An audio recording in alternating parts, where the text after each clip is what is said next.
defensively. Let's see if they wind it all the way down. Inside of 10 seconds. Bird low. You can't double yet. Now you can quickly. Bird's jumper. Good.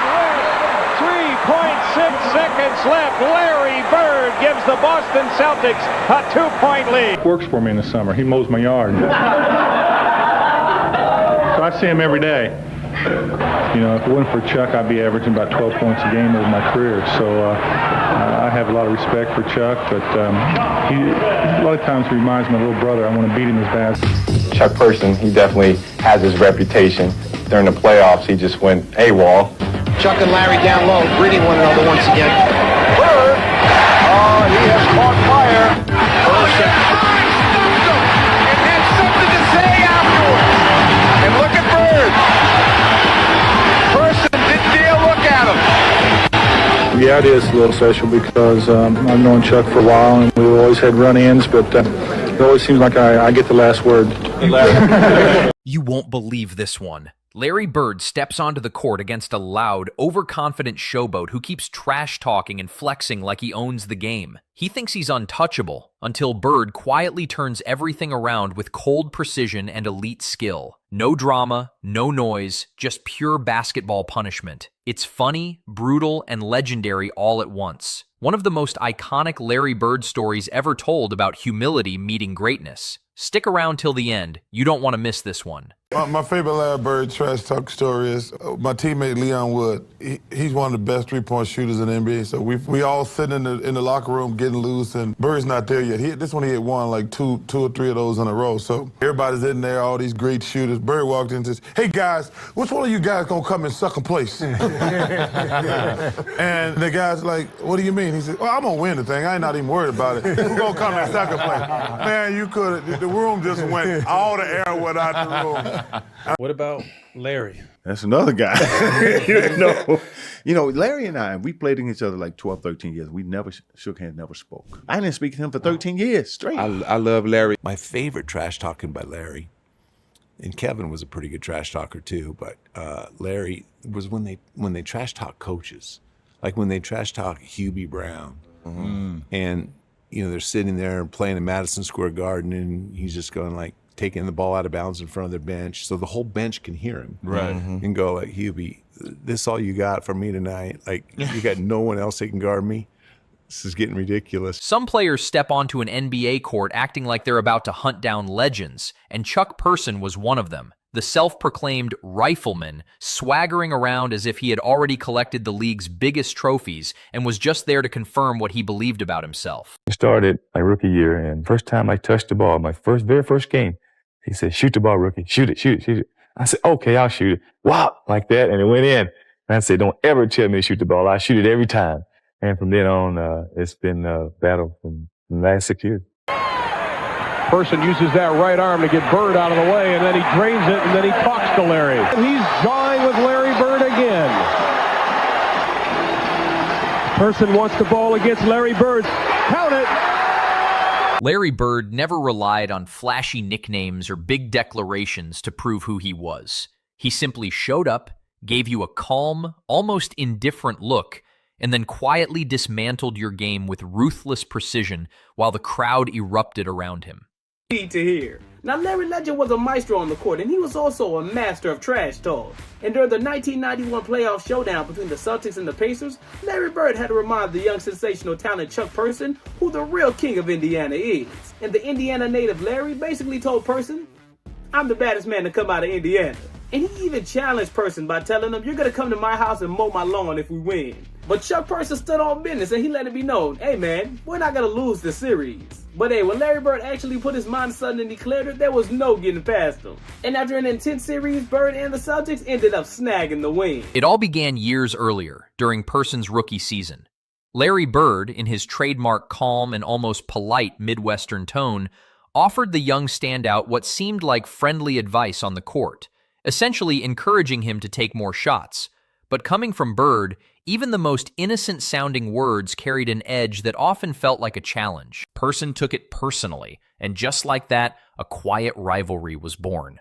What followed was a slow-burning tension that grew through regular season matchups before finally boiling over when the Boston Celtics and the Indiana Pacers met in the playoffs. Person backed himself with the confidence of a natural scorer, while Bird answered in his usual way, letting his performance speak loudly and choosing only the perfect moments to deliver his sharpest responses. Bird, everyone has a Larry Bird story, and everything I've read, because for a long time I wasn't alive when Larry Bird was playing, he always liked to pick on rookies, specifically. One so much was Chuck Persons. That's the one I was going to bring up. That Chuck Person, they had a playoff series in probably 89, 90 against the Pacers, the Celtics and the Pacers. It was the Christmas Day game, if this is the story you're So I think this is where it started. What year was that? So, 1987 or 1988. Okay. Chuck Person was never an NBA All-Star, but still a great player. Let's have a look on his early career and what led up to the rivalry with Larry Bird. Chuck Person was born on the 28th of June in 1964 in Brantley, Alabama. He played college basketball at the University of Auburn alongside Sir Charles Barkley. Never again would Auburn have such a talented and unique squad.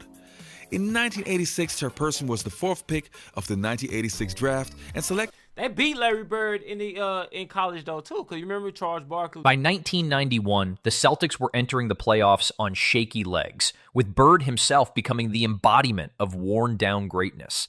His back had deteriorated to the point where he missed the final 7 games of the regular season, a reality that would normally sideline any modern star under strict load management protocols. But Bird never treated pain as a reason to step away. He suited up for Game 1 regardless, as if rest was a luxury reserved for others. What followed was a brutal, back-and-forth battle that stretched to a decisive Game 5 in the Boston Garden, an arena whose iconic parquet floor had already witnessed decades of historic battles, sacrifice, and unforgettable playoff drama. Larry Bird did not play the final 7 games of the season as he decided to sit out and see if he could get his back ready for the playoffs. Many people wondered how good would the Celtics be when the playoffs started given this slow finish. A loss in the final regular season game at home really didn't help matters at all. How would the Celtics fare given the injury to Bird and the nagging injuries that existed for McHale, Shaw, and Chuck Person and the Pacers arrived at Boston Garden with confidence and swagger. After pushing the veteran Celtics to the edge, they sensed an opportunity, especially with Larry Bird visibly dealing with injury. The Pacers played with edge and intensity, and Person in particular was vocal and physical, making sure everyone knew he wasn't intimidated. It was a statement performance in the making, as the Riflemen looked ready to take control and finish what they believed was their moment. Well, I figured he won't be on this team so he'll have a chance to win since he's not playing. So it's unfortunate that he's not playing because I know the people will really come to see him play, but it's great that he can still have a game and be able to attend. It's hard to imagine a better example of someone playing with pain than what Larry Bird did in that Pacers series, or for the entire NBA season for that matter. Now, like it or not, Larry Bird is getting his well-deserved rest. The crowd was electric, but the atmosphere shifted early when Bird stepped onto the floor, attacking the game with a fire that seemed impossible given the pain in his back, like it had been replaced with rusted metal and sharp edges. Still, he was in control, competing, dictating, doing all the classic Larry Bird things that made defenders question every decision they ever made in life. Then the second quarter arrived, and it felt like the basketball gods decided to find out just how far his toughness could really stretch. I've never met an athlete that would play with pain the way he does, and an athlete that's so highly self-motivated as Larry Bird. Goodbye. She's gone. There was nothing you could do.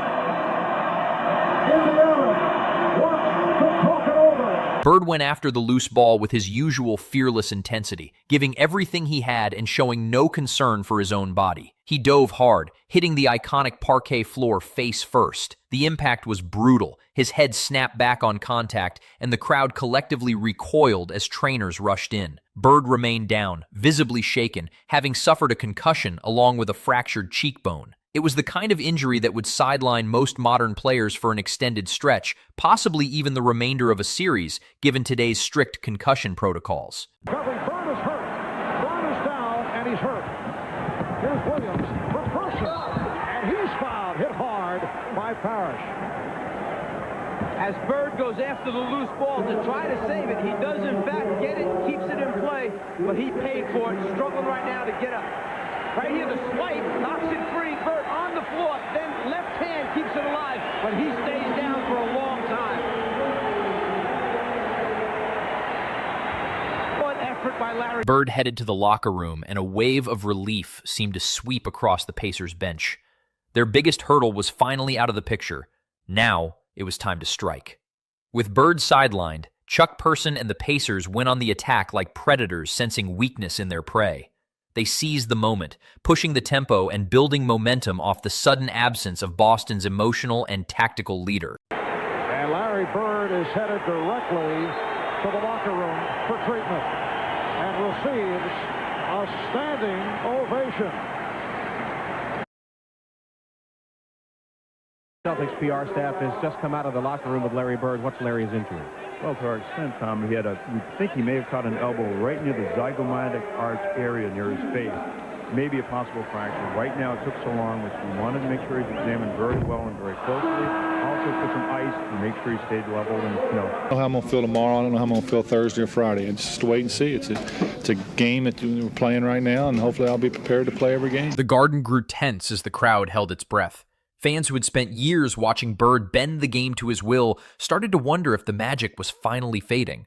Somewhere in the mix, Person seemed to be enjoying it all, as if the chase had finally paid off.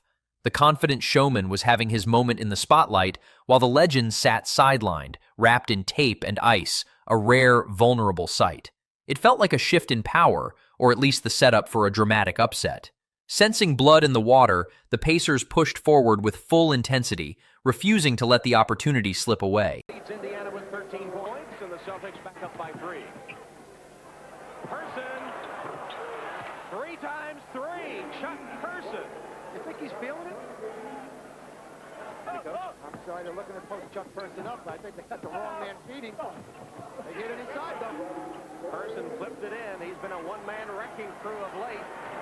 Nate has the board. Let's see if they go to Person. He scored the last 13 points. There he is.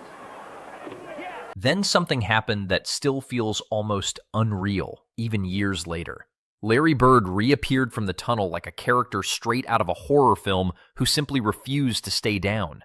The crowd in the old Garden erupted, the sound shaking the building to its core. There he was, face swollen, head still aching from a concussion, back clearly in pain, yet he walked onto the court as if he had only stepped away for a brief moment.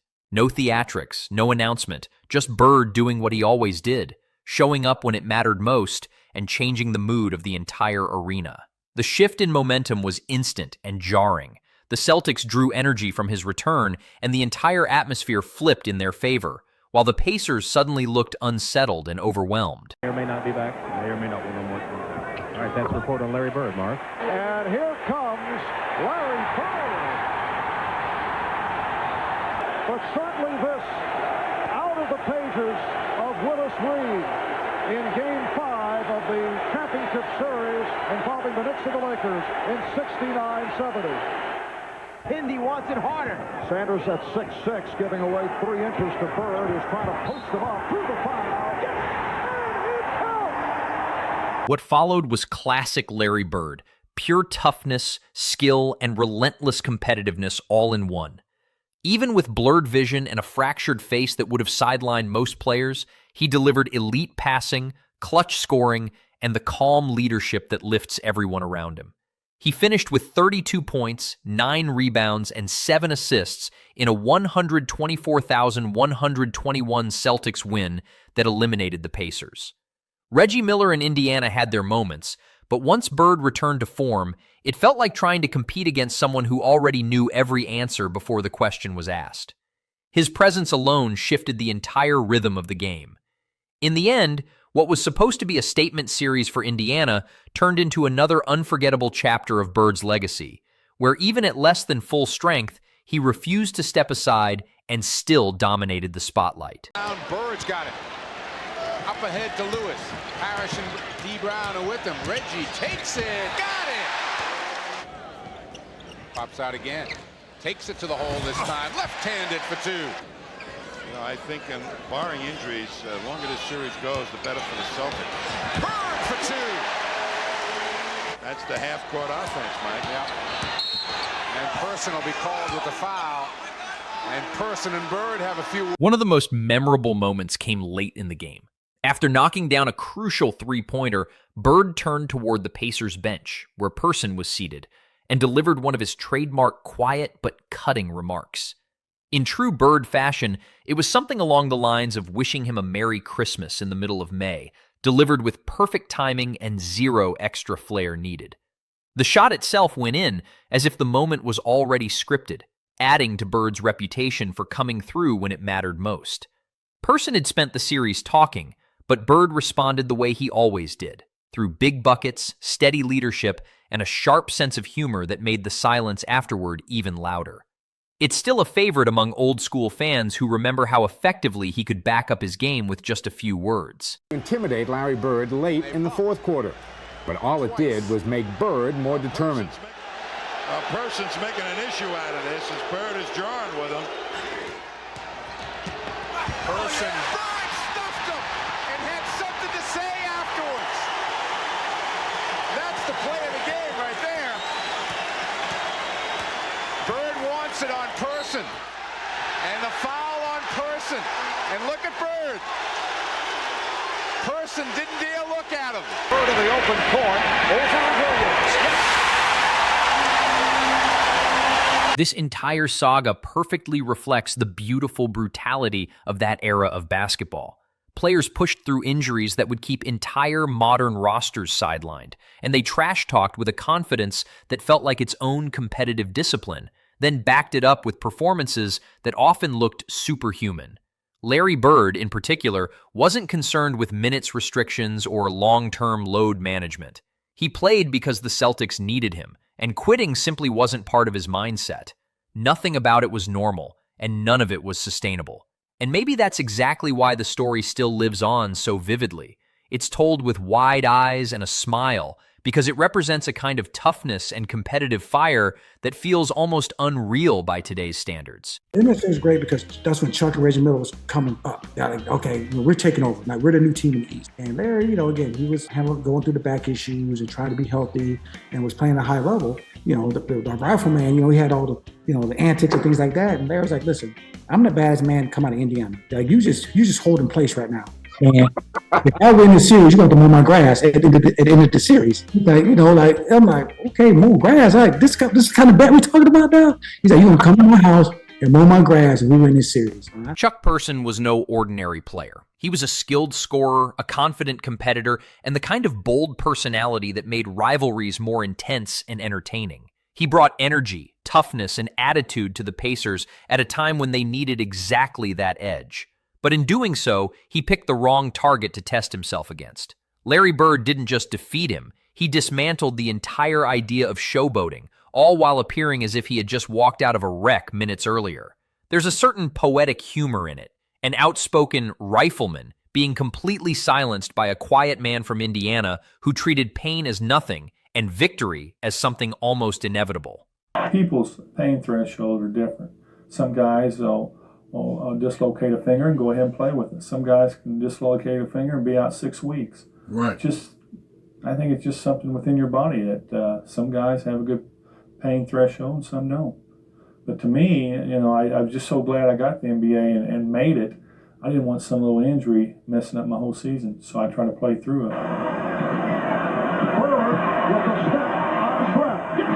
Backboard. Looking back, this game remains one of Bird's final iconic playoff performances. The Celtics would go on to fall in the next round, but that Game 5 win still feels like a statement of pure determination, grit overpowering skill, and classic toughness outshining everything else. In today's NBA, it's hard to imagine how many stars would even attempt to return after suffering a concussion and a broken facial bone. Load management would likely take over immediately, and social media would be filled with concern, speculation, and retirement talk. But Bird simply taped up, ignored the warnings, and returned to the floor because that's what competitors of his era did. That contrast only makes the story more powerful, highlighting just how different and almost mythical that level of toughness feels in today's game.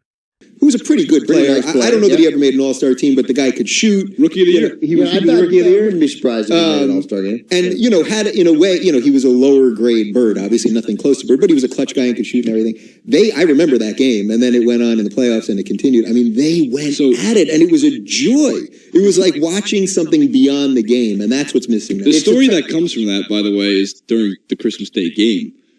Bird went up to Persons before and said, "Hey, I got a Christmas gift for you." Midway through the game, he takes a three while Persons is on the bench, turns around, says "Merry fucking Christmas," walks down the court, and then the three goes in. God, it's great. The Boston Garden crowd that night truly got more than their money's worth. They saw their star leave the court looking beaten down, only to return like a basketball phoenix, battered, bruised, yet unbreakable.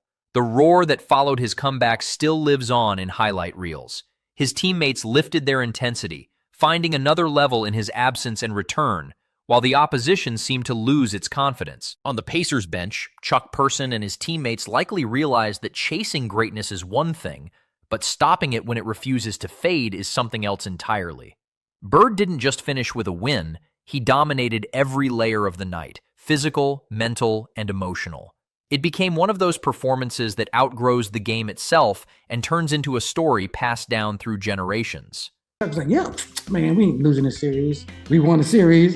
So I don't know if he paid his dues. It came and mowed the grass. Him and Chuck would go at it. It was unbelievable. He would terrorize guys in practice. Like Larry would? Yeah, like terrorize, and to the point where Larry, you gotta sit out right now because this dude ain't gonna be the same tomorrow. But we need him for tomorrow, man. What makes this story so endlessly entertaining is its almost unbelievable absurdity. A player with a broken face and a concussion choosing more basketball instead of rest feels like something out of fiction. An overconfident showboater is brought down, not through anger or confrontation, but by calm, controlled dominance from someone who looked like he should have been in a hospital bed. The trash talk, the hard falls, the comeback, and the final sarcastic remark all come together like a perfectly written script. It has every element of a classic underdog sports story, except the underdog was already a proven legend who simply refused to behave like one when it mattered most. When I got a chance to actually play against him, he was bigger than I thought he was, and a lot more competitive than I had given him credit for at that time. He would never give up. He didn't want to quit. He was not a loser. Larry was going to do whatever it took in his power to get a win, whether it be the assist, the score, as you see right there, or the loose ball diving out of bounds for it, or that real tough, hard, aggressive word to his teammates. That's the leadership qualities that Larry provided. Years later, Bird and Person can look back on it with humor, which is often the true sign of elite competitors. There's mutual respect there, born from battles fought at full intensity and neither side holding anything back. But for everyone else, it still stands as one of the defining Larry Bird legends. The night the hick from French Lick took a brutal hit from the court itself, only to come back and dominate the Pacers anyway. It wasn't just a victory, it was a lesson in grit, laced with sarcasm, delivered through a fractured cheekbone and a refusal to make excuses. Talk about all your experience in the NBA. How's that going to help you as a college coach, you think? I'll tell you one thing, it's going to help us get better players in here. I mean, being in the pros, working with the likes of Phil Jackson and front office with Larry Bird and coaching Kobe Bryant, I think players understand that. They want to be coached by the best. Coach Pearl has coached a lot of pro players. He has a system that is conducive to guys getting to the pros, which is the next level that every kid wants. If you ever want proof that basketball once lived on a different level of intensity, just go back and watch the highlights from that 1991 Game 5. You'll see a player who probably should have been limited by circumstance instead taking over like it was still 1986. Chuck Person came in with confidence, swagger, and all the noise, but Larry Bird answered with a calm, unstoppable force that silenced everything around him. That's what makes this one of the most unforgettable Showboat versus legend moments in basketball history. And that's exactly why Larry Bird is still spoken about in a different tone. Nights like that showed he wasn't just great.